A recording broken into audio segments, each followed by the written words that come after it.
Ô Sérgio, você tocou em alguns pontos aí interessantes que eu queria trazer uma questão aqui agora à tona. Daqui a pouco eu já vou até trazer o Alan Gani. Pode tentar colocar o Gani aqui na conversa também, aqui na tela, para a gente debater esse assunto a três aqui.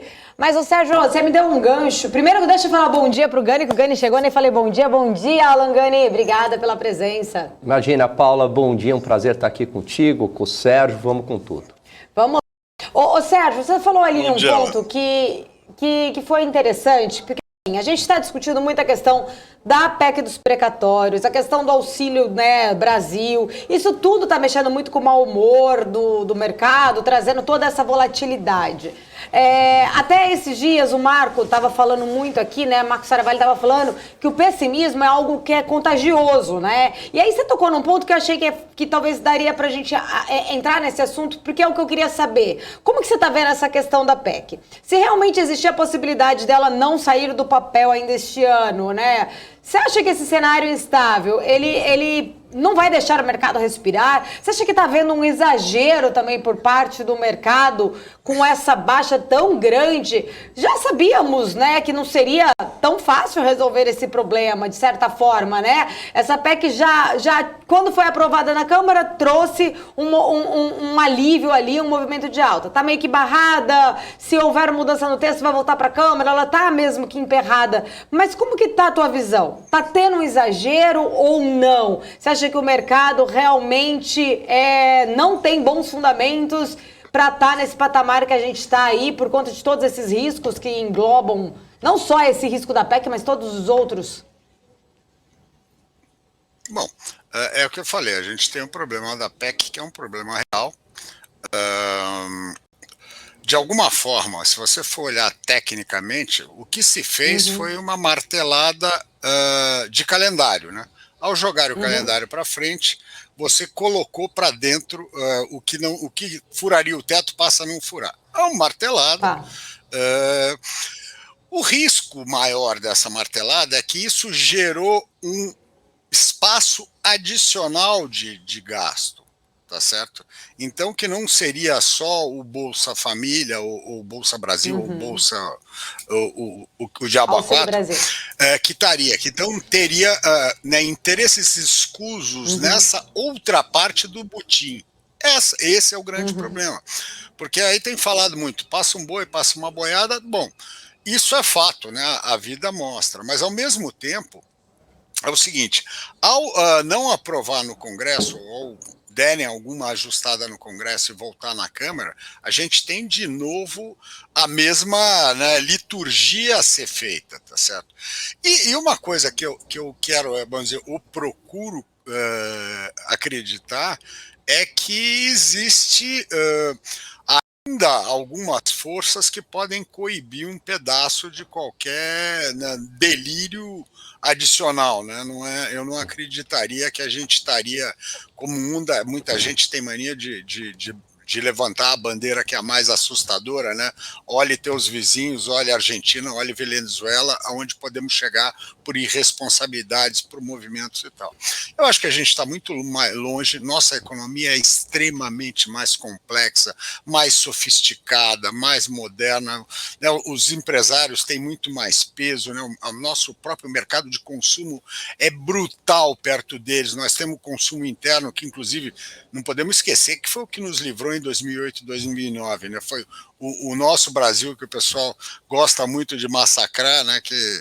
E realmente tem umas horas que dá uma tristeza profunda, que parece que existem forças que não querem que a gente dê certo. Mas eu acho que assim, eu tenho o que eu falei, em bolsa, cada macaco no seu galho, não meto a colher, mas em parte de alguns ativos aí de crédito e na própria formação da curva de juros, eu vejo alguns prêmios, né? Não é nada para você pegar e se abraçar, porque é aquela coisa, na situação que a gente está, tudo que tá ruim pode piorar. Isso é vamos dizer, isso não é do mercado, é da vida, né? A gente tem que saber. Se a coisa não tá muito ruim, não vai mais, vai. É a história do alçapão. Mas eu não vejo, eu acho que a gente está hoje muito mais motivado por toda essa barulhada que não para, porque realmente isso acho que é um fator que ajuda muito a gente enfraquecer, né? Porque todo dia você abre o jornal, ou a televisão, ou a internet, ou parece que tem uma nova notícia ruim, e justamente nessa linha do nebuloso. Porque não é uma coisa assim, ó, vamos fazer essa lambança que vai custar 20 pau. Não, assim, não, veja bem, pode vir correção de salário, é parte de servidor, não tão todo servidor, sabe? Então, e essa coisa é muito difícil. Então, com isso, realmente, você pode falar que as tuas projeções naquele risco político, você vai ter que aumentar a pressão e isso vai bater nos números finais, é lógico, né? Eu acho que os modelos é uma coisa que a gente criticava muito no passado, que erraram muito quanto ao nível de deflação que haveria, ao nível de queda de PIB que haveria.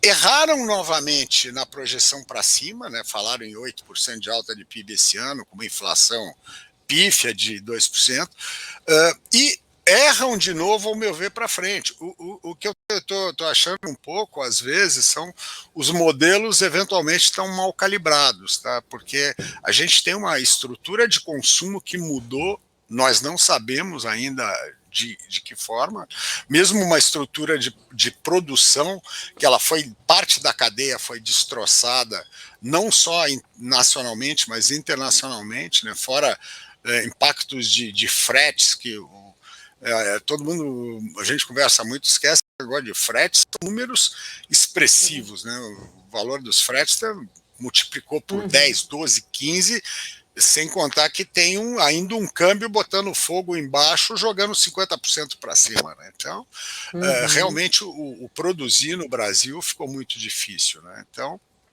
a gente tem problemas. Agora, uma coisa olhando para frente, para a parte de consumo, uma outra PEC que está presa no PEC, não é a reforma que era da tributária e virou a reforma do imposto de renda. Do imposto de renda. Não, tá. do imposto de renda. Aquela lá que tinha aquela verdade. mistura, né, de jacaré com colibri. Também os caras quiseram passar tanta coisa, né, aquela história. Eu acho que, né, a gente tem que, para passar já numa situação que as forças estão tão diluídas no Congresso, você tentar passar um monte de coisa ao mesmo tempo é complicado. Mas o que a gente tem ouvido é que, eventualmente, o que possa passar de lá seria a correção da tabela do imposto de renda, só. Daquela farofa toda só sairia esse ovinho mexido. E que isso daí teria um efeito, aí, coisa de 25 bi para consumo, e justamente pega no pessoal que está mais sofrido nesse meio tempo. Então, isso poderia ter um efeito com um pouco maior de pressão de crescimento, eventualmente de inflação, mas, ou seja, tem muita ficha que não está na mesa ainda, né? Então, eu acho que é uma coisa que eu sempre fui, né, aquela história, o que é uma projeção? Projeção é um norte, né? Fala assim, ó, eu vou daqui, né, eu que sou velejador, eu vou daqui para Recife, que eu quero correr regata lá. A minha ideia é ir nessa linha reta, mas eu vou como der. Quando o vento for contrário, eu vou ter que orçar. Quando o vento for favorável, vai. Se vier uma tempestade, eu vou parar num porto. Eu acho que é isso que a gente tem que ver. E se eventualmente, assim, ó, Recife está com uma tempestade, um furacão, eu não vou mais para lá, mudei, não, sabe? É essa coisa que eu acho que a gente tem que ver. Essa visão de modelos e números sendo usados ad náusea, como se fatos definitivos fossem, é que me incomoda. Porque aí, a partir disso, você começa a criar todo o arcabouço de mecanismos que vão piorando ainda, né? A gente vai entrando num ciclo vicioso, né? Tá ruim, mas vai ficar pior, mas então aí bate no juro, aí o juro vai bater na atividade, aí já começa, não, vai ter estagflação, vai ter dominância fiscal, e o mundo acabou. E uma coisa que eu acho interessante, só finalizando, é que novamente apareceu, tem uns entes soturnos que aparecem de vez em quando. Se lembra que na época da pandemia, todo mundo era o super hiato. O super hiato ia salvar todo mundo, acabou, o hiato era inatingível. Depois veio a coisa, viram que não tinha hiato, coisa nenhuma, haja visto o que aconteceu. Agora, este bendito desse elemento volta a aparecer. Agora, como ele sendo responsável pela necessidade de alta de juros. Ele que era o cara que ia fazer o juro não subir. Ele agora está sendo chamado para a legião dos heróis para ser obrigado. Ah, meu Deus, é cansativo, porque essa retórica. Calma, cara, que hiato, cara. A gente está falando isso, ó. Estamos com o serviço abrindo, a gente não sabe como é que vai acontecer. Estamos com a economia meio que se acertando. De alguma forma, os agrícolas deram uma cedida, então a pressão de alimentação deve ser menor um pouco à frente. Outra coisa, você lembra que esses mesmos caras que andam de chapéu preto, capa preta, falaram que não ia chover nunca mais. Que talvez fosse chover em 2023. Já tinha falta, não, a lavoura ia quebrar e você ia pagar a bandeira roxa, porque eles iam criar outra porque não ia ter água. De repente chove, tá certo? Então, eu volto a falar, eu acho que a gente está tendo uma crise muito mais de terror, né? E todo mundo quer achar que vai ficar pior, né?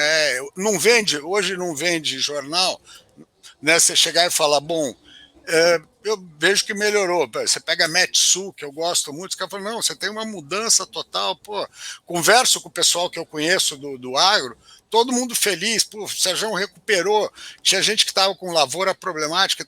Então, sabe, as verdades definitivas, elas não são definitivas, né? Então, e principalmente numa época mais sensível que nós estamos, mais frágil que nós estamos, eu acho que a gente tem que tomar muito cuidado para a gente não pular no abismo, né? Porque parece que os caras estão empurrando certas horas a gente a pular nesse abismo.